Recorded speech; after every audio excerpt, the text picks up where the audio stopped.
Alors les amis, déjà la troisième tentative de vous faire ma petite vidéo sans que Facebook vous empêche de la voir ou la strike. Donc on va y arriver. Je voulais vous parler des victoires de la musique. Non, parce qu'hier j'ai fait une énorme connerie. J'ai mis la télé. Voilà, excusez-moi, non mais m'en veuillez pas, je sais que c'est de la merde, mais je sais pas pourquoi. J'ai un pote, il m'a dit, ah les victoires de la musique, j'ai allumé. C'est comme ça. Mais qu'est-ce que c'est que ça? Trop de conneries d'un seul coup.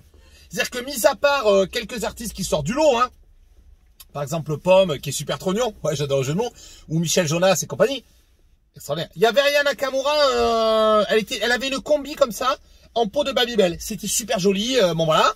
Elle était là, c'était super, bon, artiste Becherel, comme d'habitude. Il y avait les chanteurs dépressifs. Tu sais, c'est que, c'est bien, ils chantent bien, mais quand tu les écoutes, t'as envie de t'éplucher à l'économe.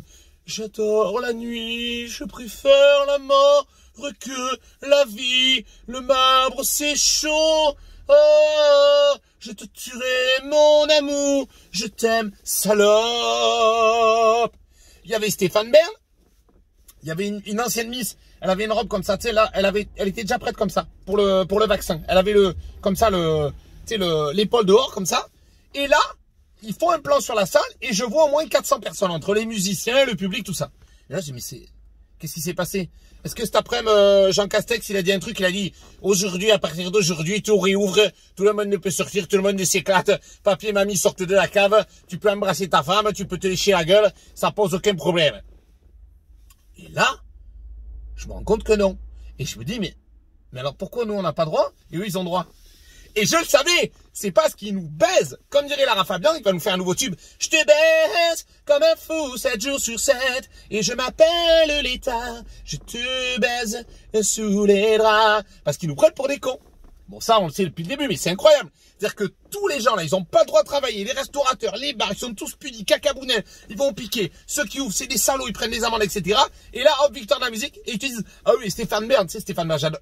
Très intelligent, un érudit extraordinaire. Mais Stéphane Bern, bon, avec sa tête de premier de la classe, il nous dit, oui, vous savez, ça a été fait de respect des gestes barrières. Tout le monde est trempé dans du gel hydro qui sent le Babybel. Du gel hydro premier choix, un petit peu comme du vin de Bourgogne de 1789. C'est vraiment, tout le monde est soufflé comme ça à l'alcool à 90, c'est super. Mais si on le fait aux victoires de la musique, on peut le faire partout.